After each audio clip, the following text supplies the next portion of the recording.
It's like the new thing that happened. I can tell you guys now if you want. I don't. Or No, let's do it on the podcast. Let's wait. Okay. Yeah, it's kind of big. Like I almost like quit van life because of this event. When it happened the next morning, this is me acting.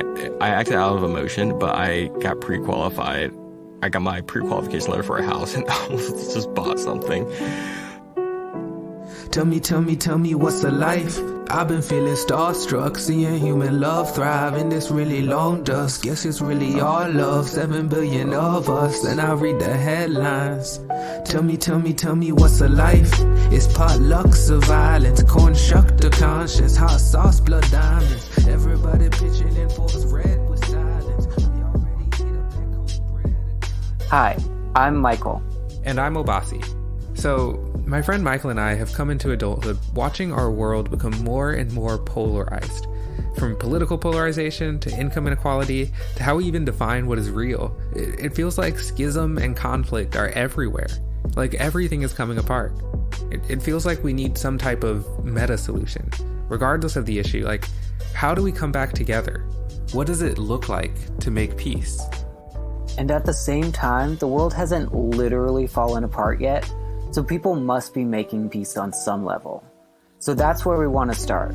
We want to learn who's making peace and how we can apply that to the rest of our world. So join us as we try to find everyday peacemakers and learn what peacemaking means to them. Each episode, we'll learn one principle of peacemaking from our guest. These are featured as a growing tribute to our guests and their wisdom at principlesofpeacemaking.org. Today we hear from Quinn, who gave up his comfortable life and home to make peace with himself and his circumstances on the open road. As he faced life-threatening challenges on his own and met others who would harm him, he found ways of accepting himself and others where they're at, which leads to this episode's principle of peacemaking: acceptance is a catalyst for change.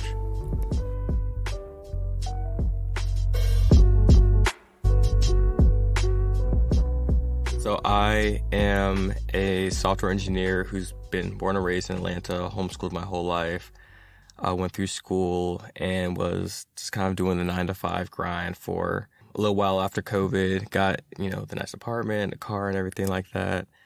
And ended up I wanted to kind of switch up my day-to-day living situation and pursue van life. So I do feel like I kind of have to preface or explain what it is because a lot of people don't fully understand. So essentially van life is the more modern trend of converting out a vehicle that you live in, whether it could be a Prius or an actual van. In my case, it's an SUV, Honda Element. Converting that out into a micro camper and essentially living out of it either part-time, full-time, or just on weekends. And for me, I am what people call in the community a full-timer. So I'm currently in my van now recording this and have been living out of a vehicle for the past 3 months or so. So, yeah, that's van life for me.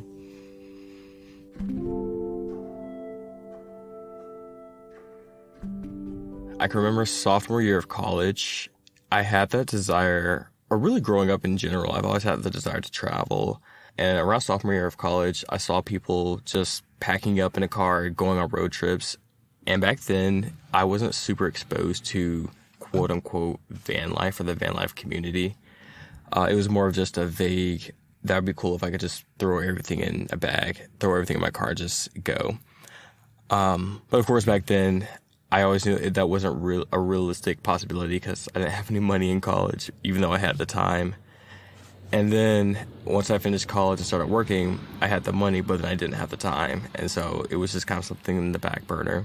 But it really resurfaced after COVID. So once COVID happened, I ended up working from home. My company said I'm going to be permanent work from home. And where I'm at in life, I don't have very many obligations that require me to be in a specific place. And so I just came to the realization that if traveling is something that I want to do, the longer I wait, the more difficult it's most likely going to become. So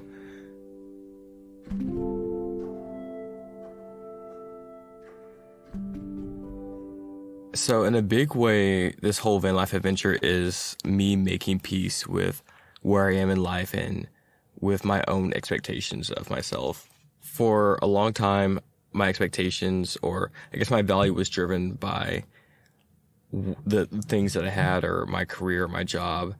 And going through college, I was always striving to, become an engineer or a developer. And then once I get that, then get a nice apartment. And once I have a nice apartment, get a nice car and with a 4K TV, and just kept building, building, and building on it. And there's really a moment where I looked up at my really nice apartment with all these things that I've always kind of wanted, and realized that I really still feel the same. I still don't feel, I didn't feel that just sigh of relief and easiness that I thought I would feel when I thought about those things. And so that was kind of the catalyst of me realizing, okay, if I feel the same with all of these things, and I felt the same without them, why don't I take a period of time to get rid of them and then grow personally on the inside to make peace with who I am and the things that I derive value from. And then once I make peace with that, be in a better place to move back into a more traditional lifestyle. And so it's really me trying to make peace with who I am and where I derive fulfillment, I would say.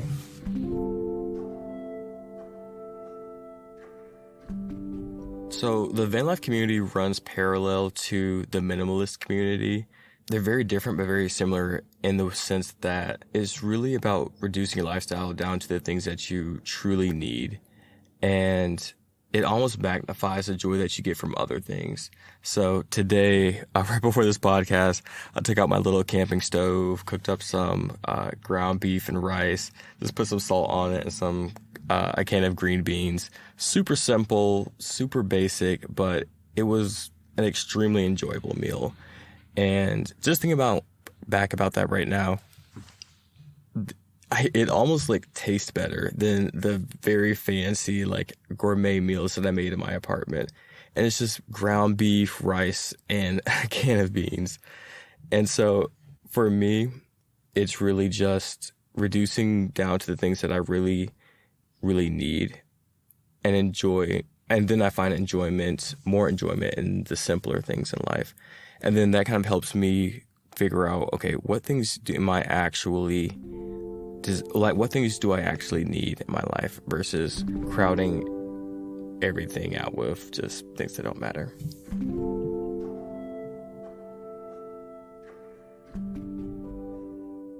That makes some kind of sense to me, but I feel like there is a roadblock, which is that you have all this stuff. And you have this nice apartment and you have this nice life.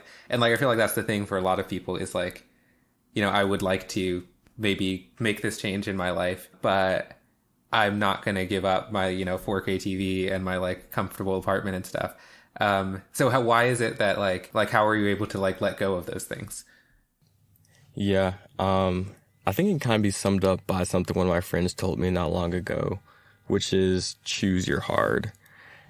And when I was in the final stages of deciding whether or not to sell pretty much everything and go live remotely, I was thinking back about living in my apartment, and there's just this restlessness of seeing what the world was like, seeing that I had the ability to go and do it, but then just waking up, working for 8 hours and going back to sleep every day.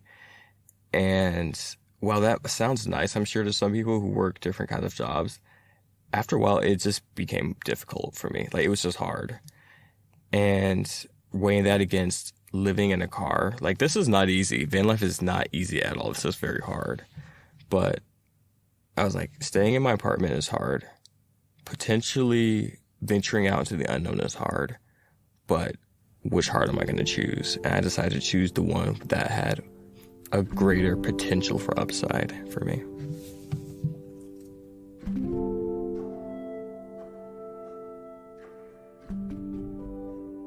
So yeah, van life has definitely had its ups and downs, but overall, it's been a really eye-opening experience. I do remember when I first started that first week, it was very cold in the winter, I believe the temperatures were getting down to around 20 degrees, which is crazy for Georgia. And I remember this is my first week in the van. I don't fully know if this is going to last. Like, I have a plan to get an apartment if I need to. And I'm sleeping, and then I wake up because it's freezing. And I don't know if anyone's woken up because they were too cold, but it's just not a great experience. And luckily for me, I have an electric blanket and a propane heater. And so I turn the heater and I click, click, click. And how it works is you have to like ignite it and then it stays on. But it just doesn't work. It's just broken. And I'm freezing cold. I plug in my electric blanket, turn it on high.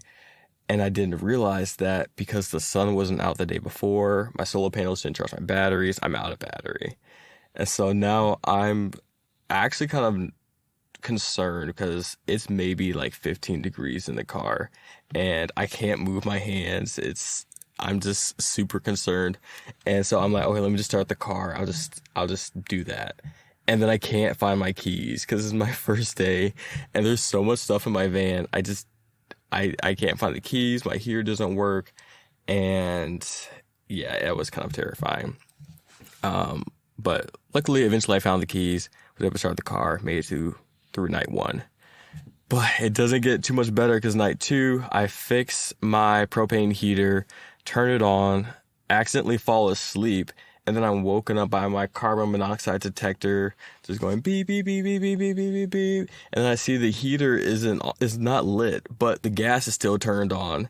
And so now I'm freaking out, panting and frantic, and I can actually feel it's like more difficult to breathe.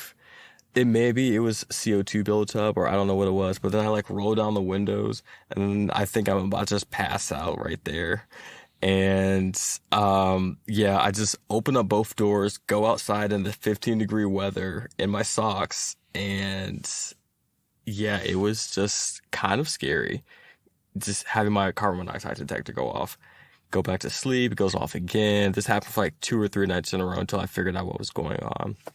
So, long story short, it was very trying when I first started off, but I told myself it's going to be difficult. It's going to be hard. I have to choose what hard I want to basically endure through. And so I said, I have to do this for at least a month. And went through that week, which led into, I guess, the brighter times of van life. So after that, maybe about a couple of weeks later, I decided to take a trip to Florida. I just wanted to go to Florida. I just love the beaches down there. And so I drove down to, I believe, Panama City Beach, or maybe it was St. Augustine. But I drove down to Florida without a super solid plan, without making any hotel reservations. I just typed in beach in Florida and clicked drive me directions. It took me straight there. And it was such a great experience driving out on the beach, working. And that was another thing. So I work from home, and this wasn't a vacation. This was me just living in Florida for about a week's time. And so I'm on my Zoom meetings while parked on the beach looking out at the ocean. And it's just a really peaceful, it was a realization that came over me. Like, wow, there's a lot of trials and difficult things that led up to this. But because I chose to do the hard thing prior to this, it led into having an experience that I wouldn't otherwise have. And for me, that experience outweighed the experience of watching a 4K OLED TV or having a dishwasher or something like that.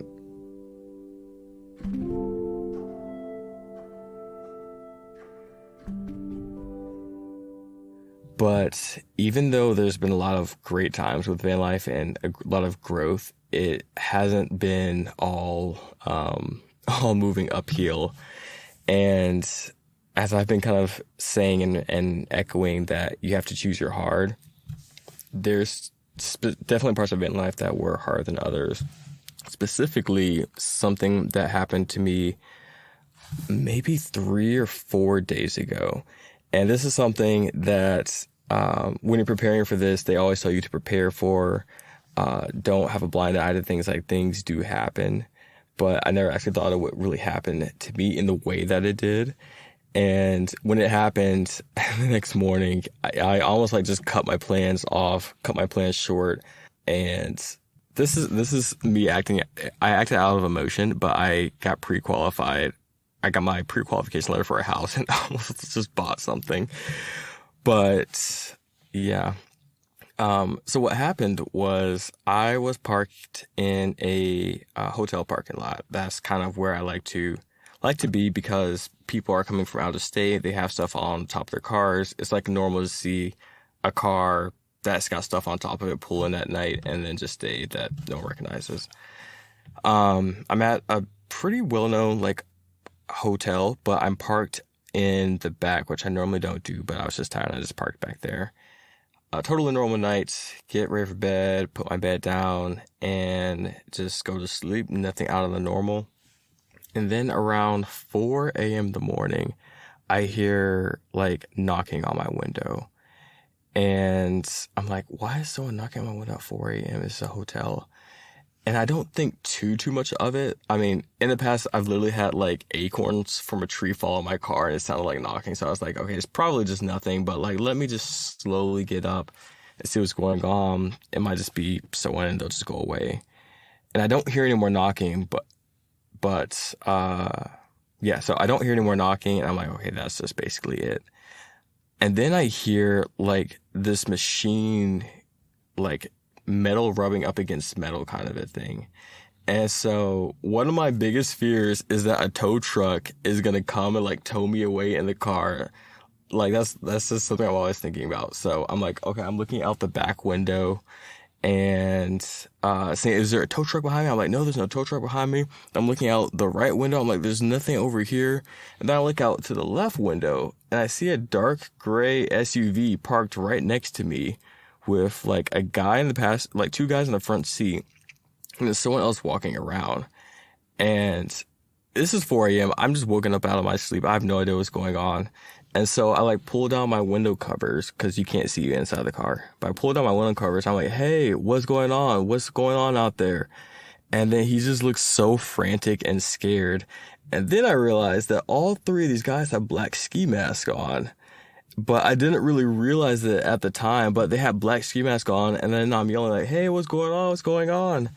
And I see them running around, and I hear like grinding under the car, and I'm like, oh no, they're stealing my catalytic converter.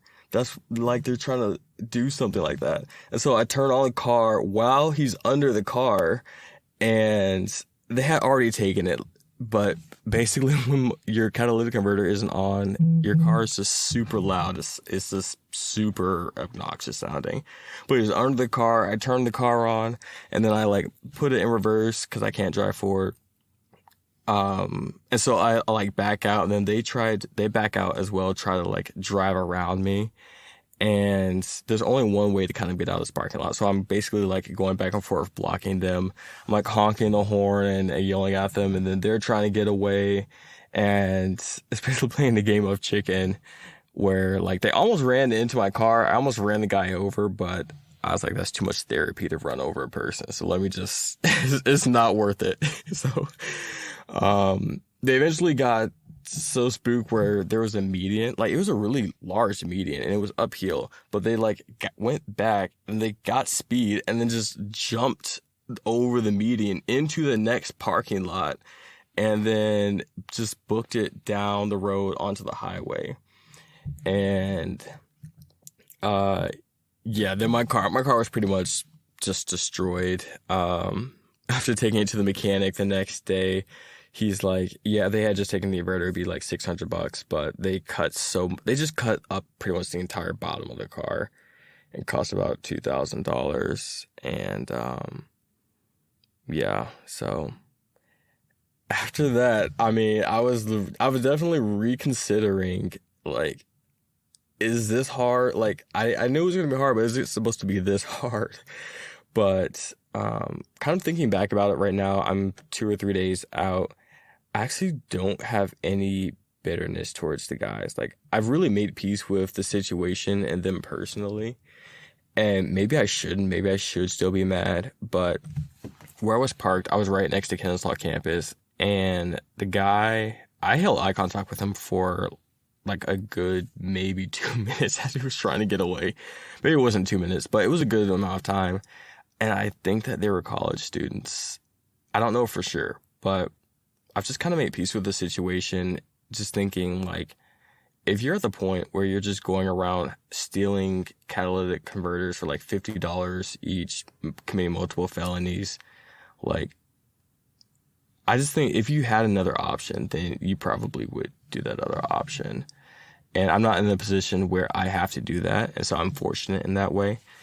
And so, yeah, it sucks. I had to spend $2,000 on my car. It's not even worth that much. But I've just kind of made peace with it because at the end of the day, we all have to answer for the things that we do here on earth.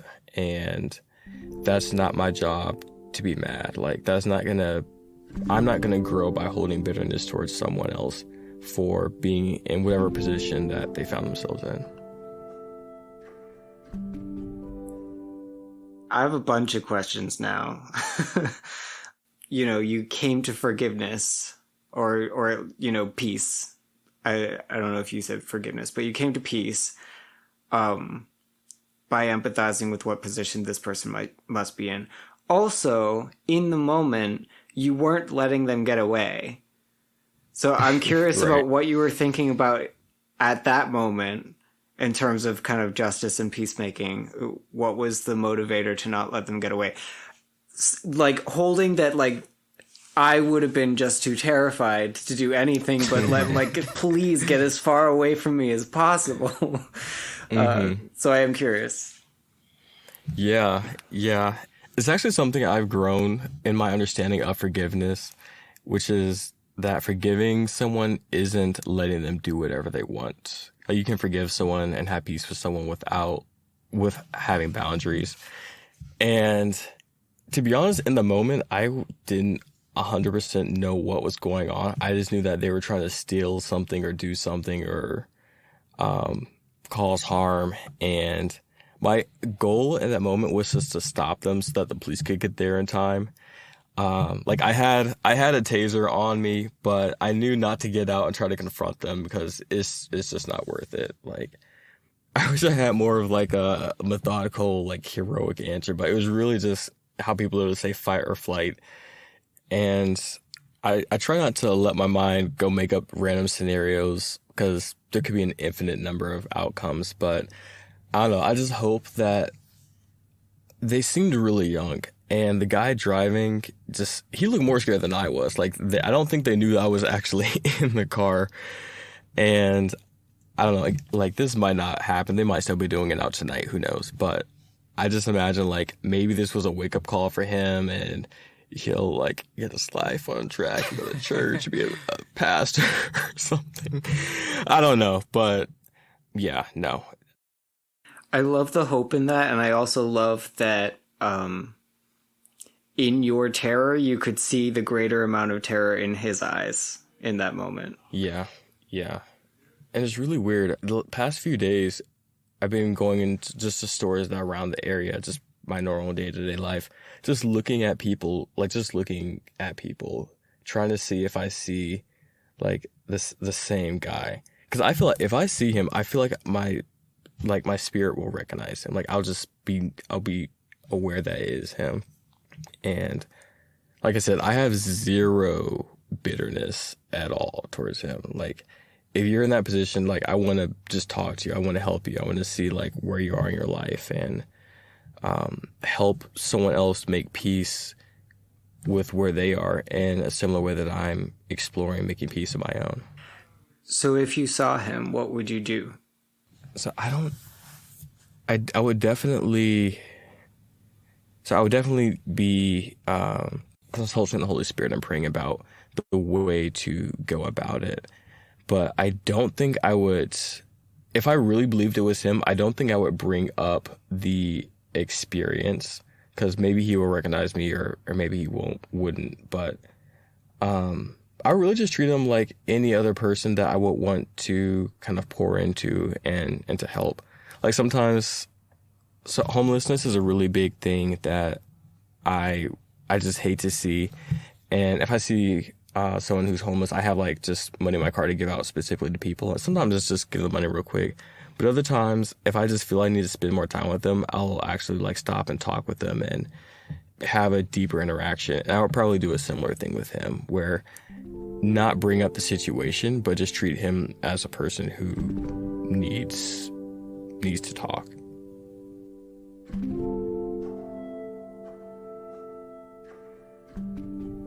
So yeah, experiencing people robbing you in the middle of the night was definitely pretty terrifying.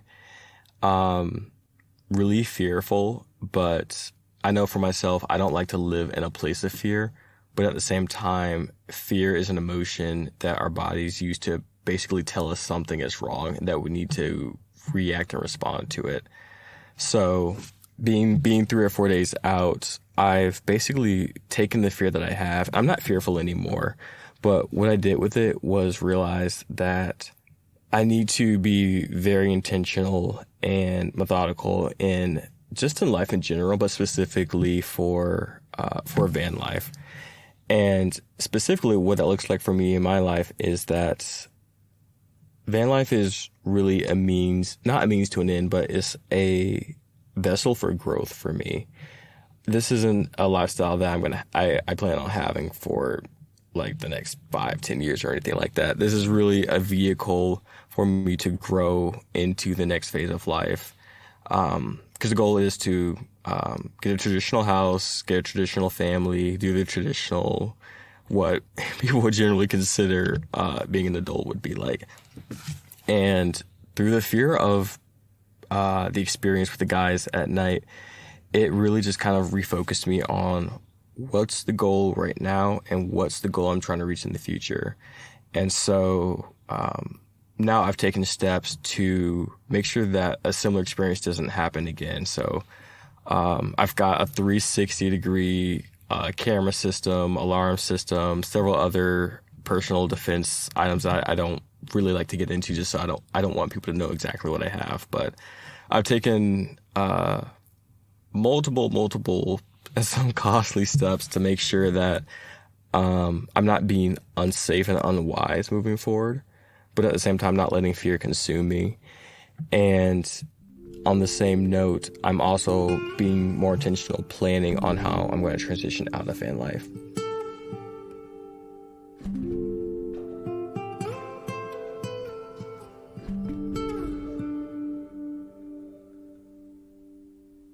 So that's insane. Everything about this is wild, and you've given us a lot to think about.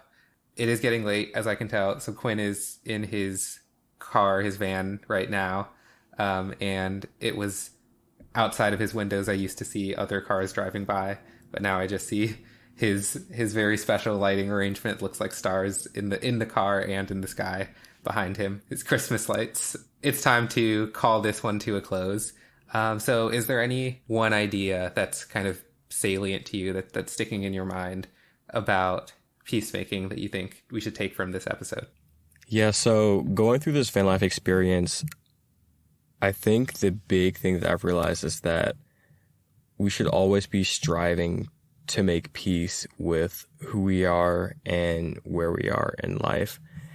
And that's honestly the only reason I've been able to do this. Whether it's from making peace with myself, feeling discontent and restless in my apartment, or making peace with the guys who basically stole from me in my car.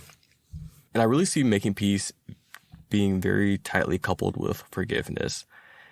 Forgiving someone is oftentimes something seen as something for the other person's benefit, but ultimately, forgiveness is more impactful for ourselves. Because when we hold bitterness in our hearts, bitterness for other people or situations, it can just eat you up from the inside. And even if it's not that impactful, it just takes the joy out of things that should be joyful. So I just see it as being super important to make peace with our situations, but also make peace with ourselves. And this is still a journey I'm going on, being in the middle of van life, but I just feel better now I feel better addressing that I wasn't at peace with myself at my apartment. Just being in that apartment, living by myself, I just had the desire to be married, to be in a relationship, to have a dog, get kids, and the stereotypical white picket fenced house and everything. And it was just a restlessness over the year and a half I was there, just being there by myself. And a big part of van life was making peace with the fact that I am in this season of my life alone, which isn't a negative thing. And that's something that I've really made peace with myself, is that being alone isn't something to run away from. Being alone isn't something that we should necessarily seek to get rid of, but we should make peace with where we are in life. And when we do that, then life can be so much more just fulfilling in general. Thank you, Quinn, for being on the podcast. Thank you for sharing your time, sharing your van with us. Yeah, absolutely. Thanks for coming along this ride with me. Tell me what's a life? I've been feeling starstruck, seeing human love thrive in this really long dusk. Guess it's really all love, 7 billion of us, and I read the headlines. Tell me what's a life? It's potlucks of violence, corn shucked to conscience, hot sauce, blood diamonds. Everybody pitching in forks red with silence. We already ate up that cornbread of kindness. Or it's something in between. We got stories in our stories, knowing stories what it seems. As we stumble, as we fall, we watch each other and we scream. If our weakness is our glory, it's more glory to be seen. This has been the Peacemakers podcast, produced and hosted by me, Obasi Shah, and my co-host, Michael O'Brien. The intro and outro song, What's a Life, is by me and produced by Eerie Skies. The interludes are produced by Gabe Gladstein of the pop duo Running On Everything. If you liked this episode and want to reflect more, come visit our website at principlesofpeacemaking.org, where you can find more of our content and information on how to support us. Our guest today was Quinn Breedlove. Thanks, Quinn. And thank you for listening. Now go and make peace.